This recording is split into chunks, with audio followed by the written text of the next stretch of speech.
7টি ছোট্ট জেপেন্স হ্যাবিট যা আপনার জীবন বদলে দিতে পারে মাত্র 30 দিনে। আমাদের এই চ্যানেলটা হলো লং টার্ম ওয়েলথ ক্রিয়েশনের জন্য, আর আমরা বিশ্বাস করি যে হেলথ হলো সবচেয়ে বড় ওয়েলথ।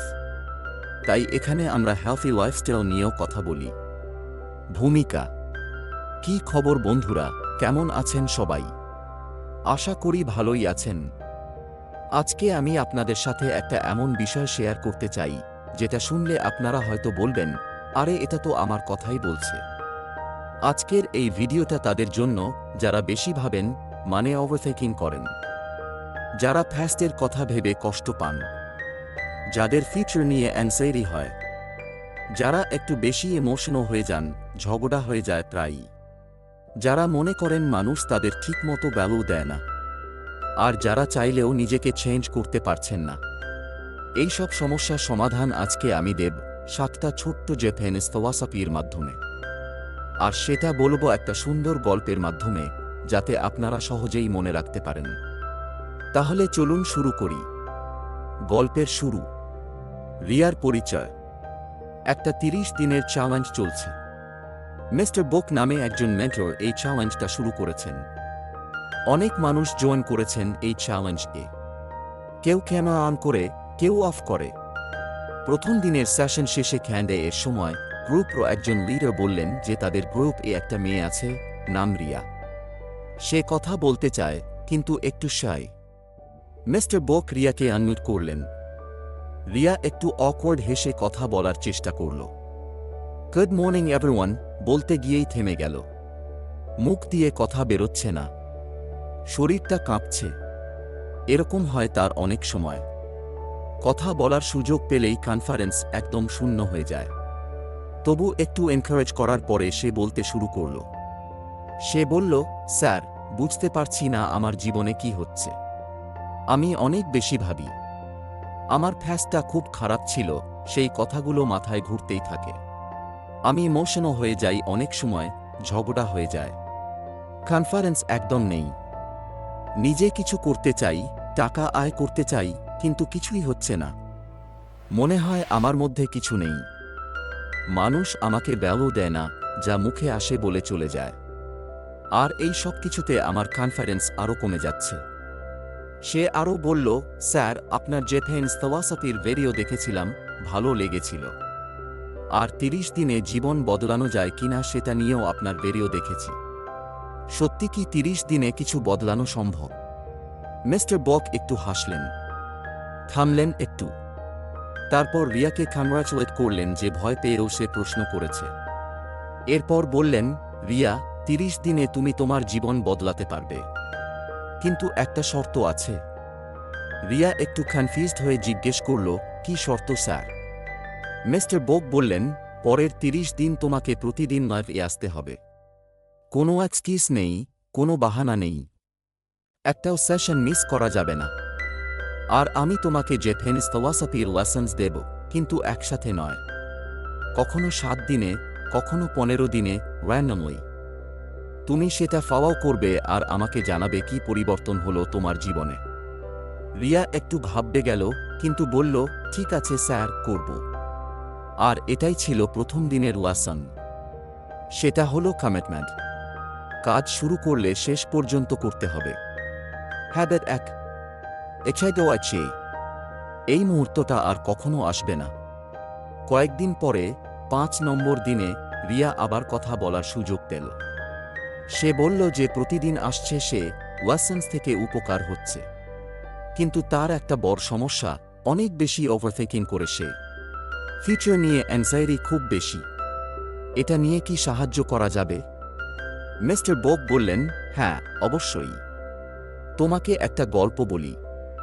অনেক দিন আগের কথা। একজন মানুষ বহুদিন পরে বাড়ি ফিরছে। মনে অনেক এক্সাইটমেন্ট, কারণ স্ত্রী আর বাচ্চাদের কতদিন পরে দেখবে। বাড়ির পথে একটা বড় জঙ্গল পড়ে।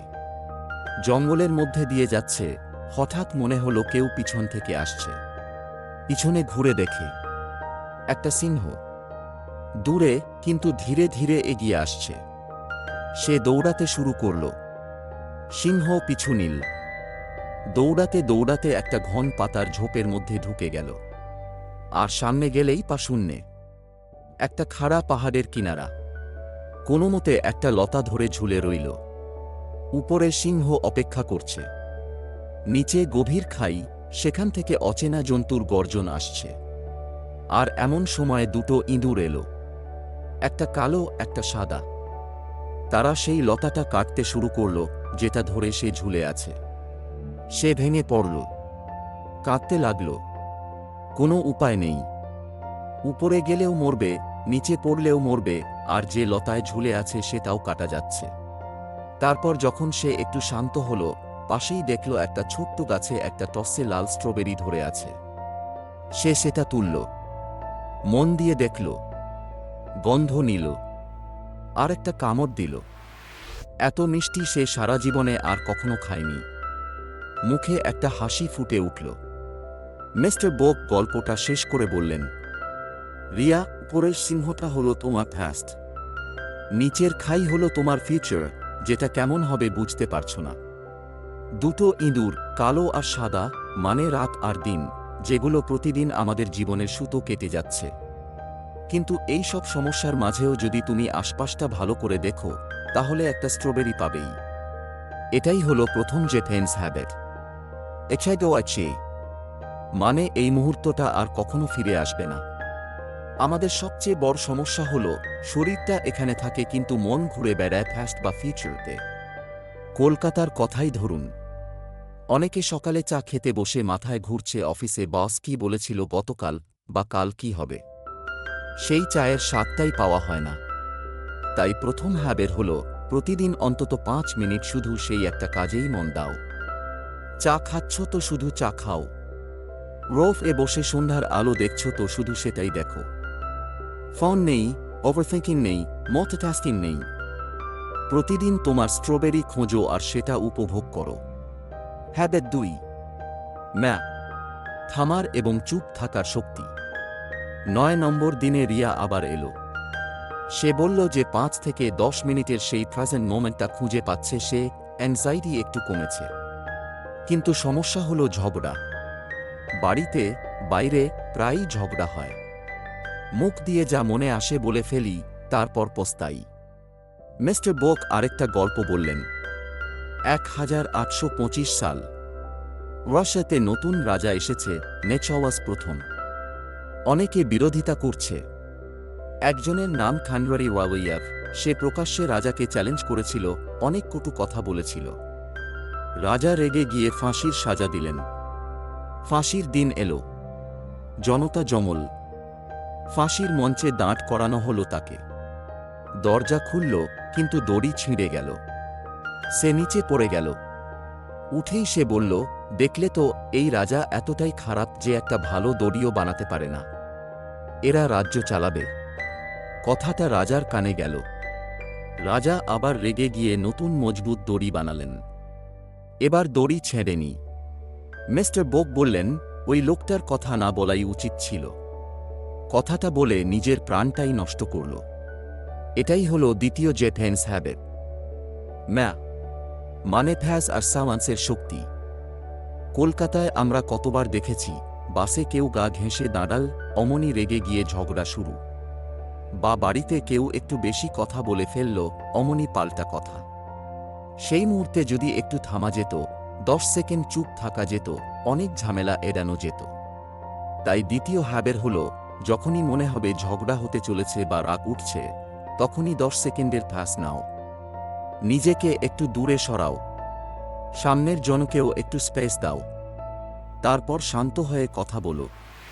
হ্যাবিট 3, দামান, মর্যাদার সাথে সহ্য করা। 13 নম্বর দিনে রিয়া জানাল যে ফ্যাস নেওয়াটা কাজ দিচ্ছে। যে মানুষগুলোর সাথে ঝগড়া হতো তারা এখন নিজেরাই এসে সরি বলছে। কিন্তু তার একটা নতুন ভয় হচ্ছে। সে বলল, স্যার, মনে হচ্ছে এভাবে চুপ থাকলে আমার ব্যবও কমে যাচ্ছে। মানুষ যা মুখে আসে বলে আমি চুপ করে থাকি, তাহলে কি আমি দুর্বল মনে হব না? মিস্টার বোক আরেকটা গল্প বললেন। একটা রাস্তার ধারের খাবারের দোকানে একজন বয়স্ক লোক শান্তিতে চা খাচ্ছিলেন, স্যান্ডউইচ খাচ্ছিলেন। তার মুখে একটা বড় কালো জন্মদাগ ছিল। কয়েকজন মোখাটে ছেলে ঢুকল দোকানে। শোরগোল শুরু করল। লোকটার দিকে চোখ পড়তেই হাসাহাসি শুরু। একজন সিগারেট ধরিয়ে সেটা চায়ের কাপে ডুবিয়ে দিল। আরেকজন স্যান্ডউইচের টুকরো তুলে খেয়ে ফেলল। আরেকজন পুরো প্লেটটাই ফেলে দিল। সবাই ভাবছিল এবার ঝগড়া হবে, কিন্তু সেই লোকটা কিছুই বললেন না।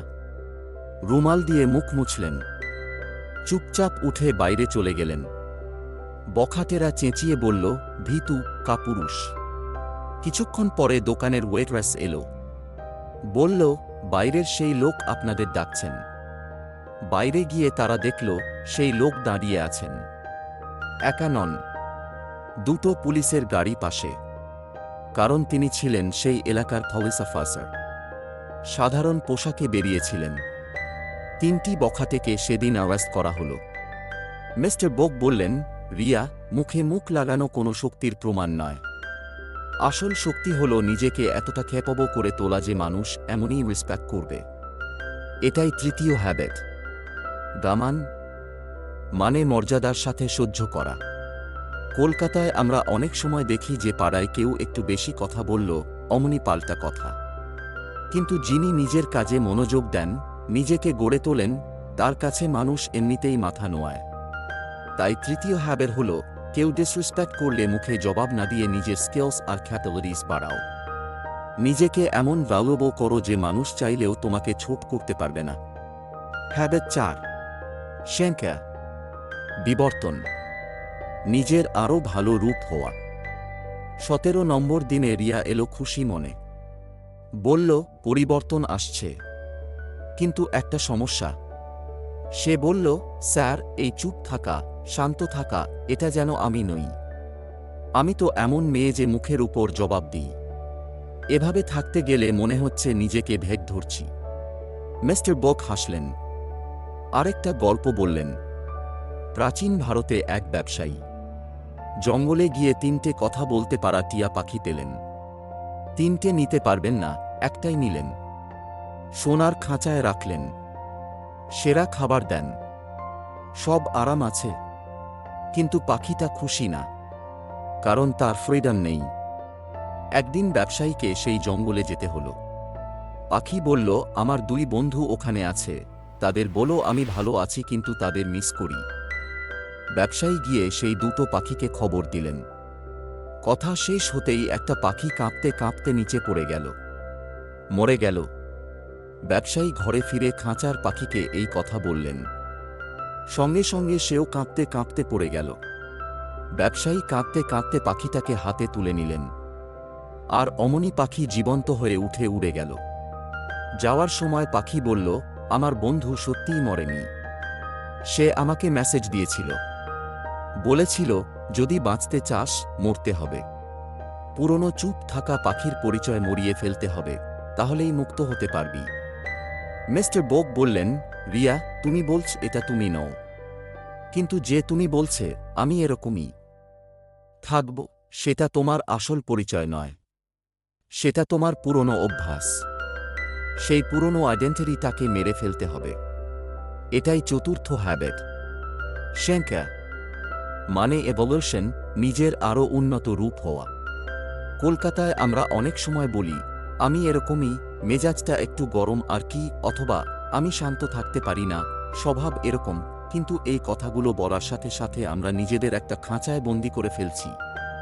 তাই চতুর্থ হ্যাবিট হল, প্রতিদিন নিজেকে জিজ্ঞেস করো, আমার কোন পুরনো স্বভাবটা আমাকে আটকে রেখেছে। সেটাকে একটু একটু করে বদলাও। পুরনো পরিচয় মেরে ফেলো, নতুন তুমি হয়ে ওঠো।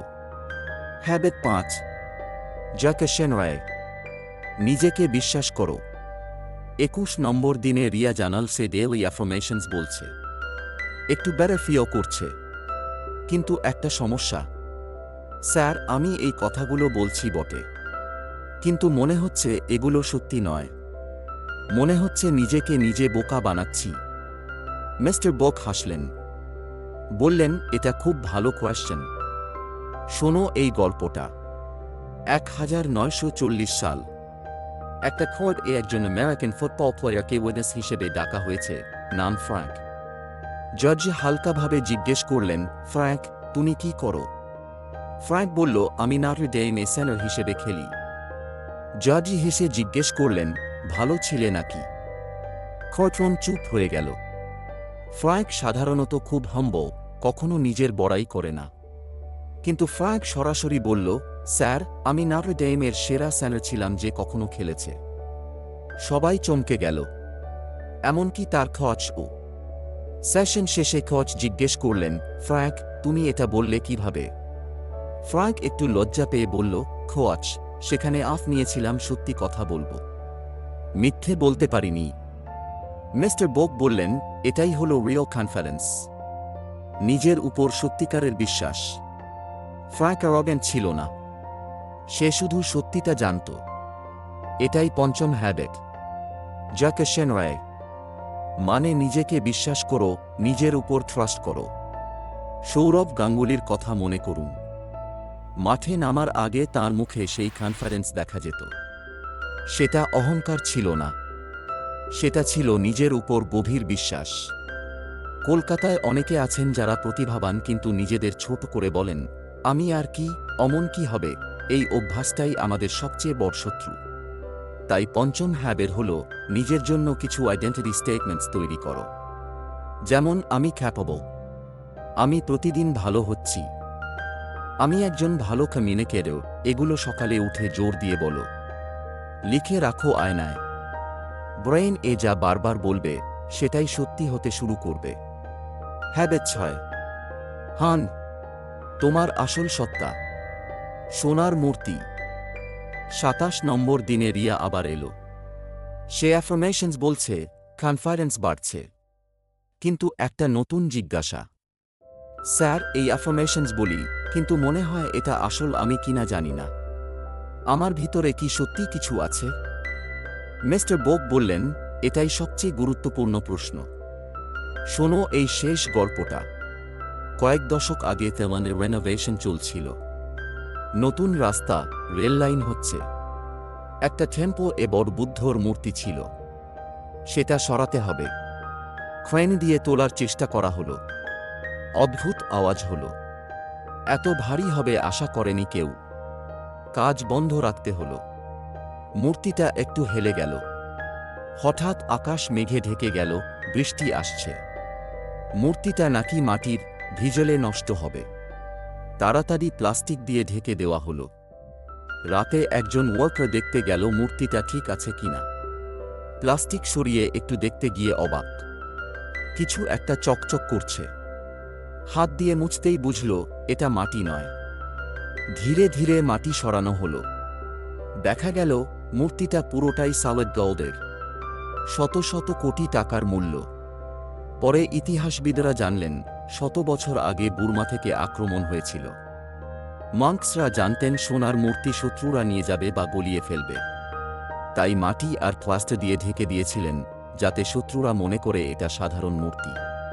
কৌশলটা কাজ করেছিল, কিন্তু যে মার্কসদের জানা ছিল তারা সবাই মারা গেলেন, আর সবাই ভুলে গেল। মিস্টার বোক বললেন, রিয়া, এই সোনার মূর্তিই হলো তুমি। এই মূর্তিই হলো আমরা সকলে। আমরা জন্মগ্রহণ করি অসাধারণ কিছু নিয়ে, কিন্তু জীবন আমাদের মাটি দিয়ে ঢেকে দেয়। সেই মাটি হলো আমাদের ভয়, রিজেকশন, অন্যের সাথে কম্প্যারিসন, ফেলিয়ার, সমালোচনা, আঘাত। ধীরে ধীরে এতটাই ঢাকা পড়ে যায় যে নিজেই ভুলে যাই আমরা কতটা বাওব। আয়নায় তাকিয়ে মনে হয় আমি কিচ্ছু নই, কিন্তু সত্যিটা হলো সেই মাটি সরালেই ভিতরে সোনা আছে। এটাই ষষ্ঠ হ্যাবিট, হান, মানে তোমার আসল সত্তা, তোমার ট্রু সেলফ। কলকাতায় কত মানুষ আছেন যারা গান করতে পারেন, আঁকতে পারেন, লিখতে পারেন, রান্না করেন দারুণ, কিন্তু কেউ একটু কথা বলে দিয়েছিল বলে ভেবে নিয়েছেন, না, আমি এটা পারি না। সেই একটা কথাই তাদের ঢেকে ফেলেছে মাটি দিয়ে। তাই ষষ্ঠ হ্যাবিট হল, প্রতিদিন সকালে মেডিটেশন বা শান্ত বসার পরে নিজেকে ভিজুয়ালাইজ করো যে তুমি সোনার মূর্তি।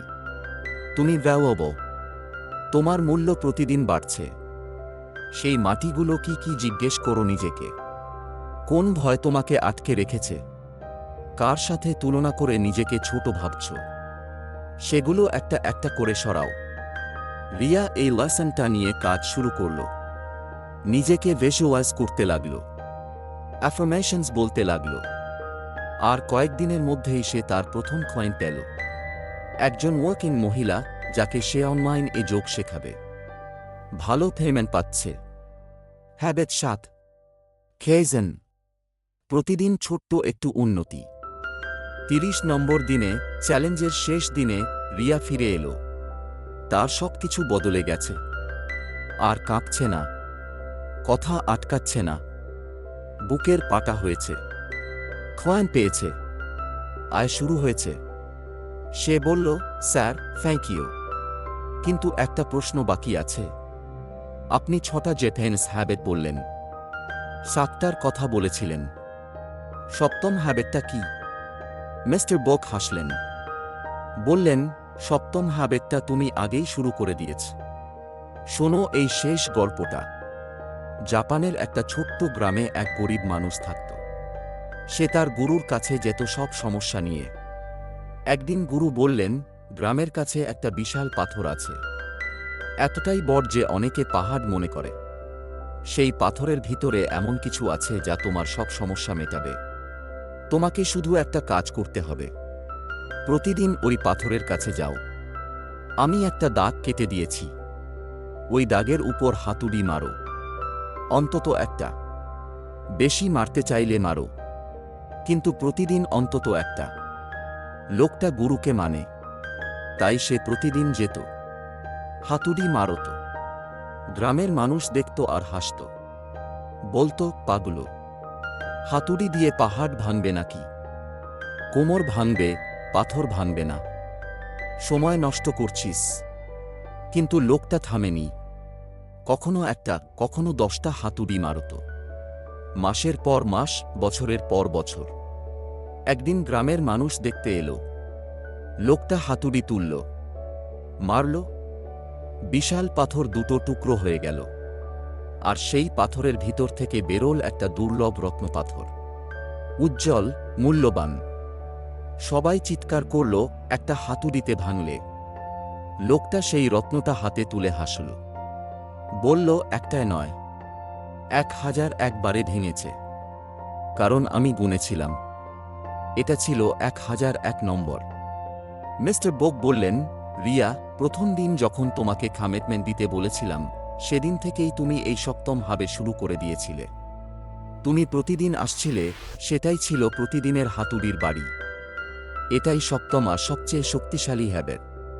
খেজেন মানে প্রতিদিন ছোট্ট একটু উন্নতি করে যাও।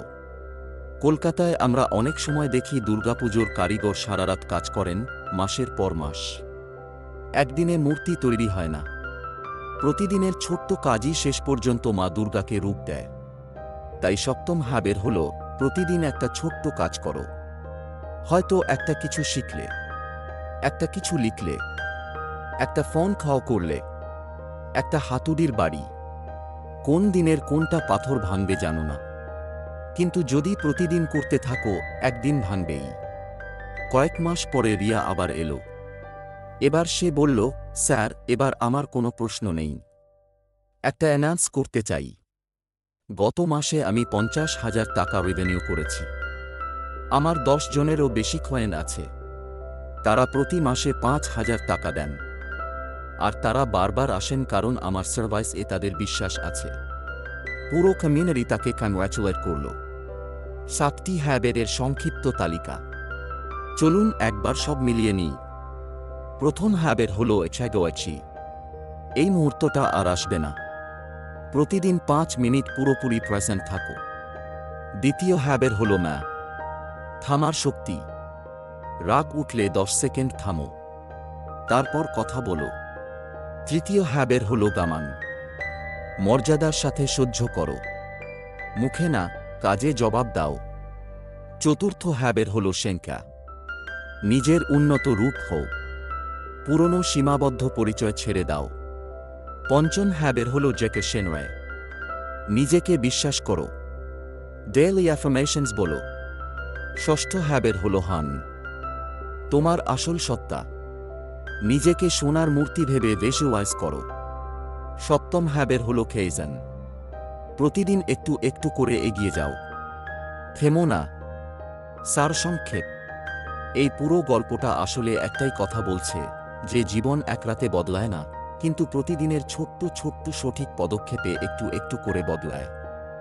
এছাড়াও এচি শেখায় বর্তমান মুহূর্তকে ভালোবাসতে, মা শেখায় নিজের কথা আর রাগকে নিয়ন্ত্রণ করতে, গামান শেখায় নিজেকে প্রোভ করতে হয় কাজ দিয়ে কথা দিয়ে নয়, সেঙ্কা শেখায় পুরনো অভ্যাস আর পরিচয়ের বন্ধন ছিঁড়ে বেরিয়ে আসতে, জ্যাকো সেনরায় শেখায় নিজের উপর গভীর বিশ্বাস রাখতে, হান মনে করিয়ে দেয় যে প্রত্যেকের ভিতরেই সোনা আছে, শুধু মাটি সরাতে হবে, আর কেইজেন শেখায় থামা যাবে না, প্রতিদিন একটু এগিয়ে যেতে হবে। রিয়ার মতো আমরাও পারব। শেষ কথা, এই ভিডিওটা এখানেই শেষ হলো। আশা করি আজকের এই গল্প আপনাদের কাজে লাগবে। রিয়ার মতো হয়তো আমাদের অনেকেরই এই সমস্যাগুলো আছে, কিন্তু মনে রাখবেন ভিতরে সোনা আছে, শুধু সেই মাটিটা সরানো দরকার। এই ভিডিওটা যদি আপনার ভালো লেগে থাকে তাহলে একটা কাজ করুন, লাইক বাটনটায় একটা চাপ দিন। এটা আমাদের কাছে অনেক বড় ব্যাপার, কারণ এতে এই ভিডিওটা আরও বেশি মানুষের কাছে পৌঁছায়। আর এখনও যদি সাবস্ক্রাইব না করে থাকেন তাহলে এখনই করুন, কারণ প্রতি সপ্তাহে আমরা এরকম জীবন বদলে দেওয়ার মতো বিষয় নিয়ে কথা বলি। ওয়েলথ ক্রিয়েশন থেকে শুরু করে হেলথি লাইফস্টাইল, সব বিষয় নিয়ে। কমেন্টে জানান এই 7টা হ্যাবিটের মধ্যে কোনটা আপনাকে সবচেয়ে বেশি ছুঁয়ে গেছে। এছাড়াও আছে নাকি কেইজেন, নাকি সোনার মূর্তির গল্প।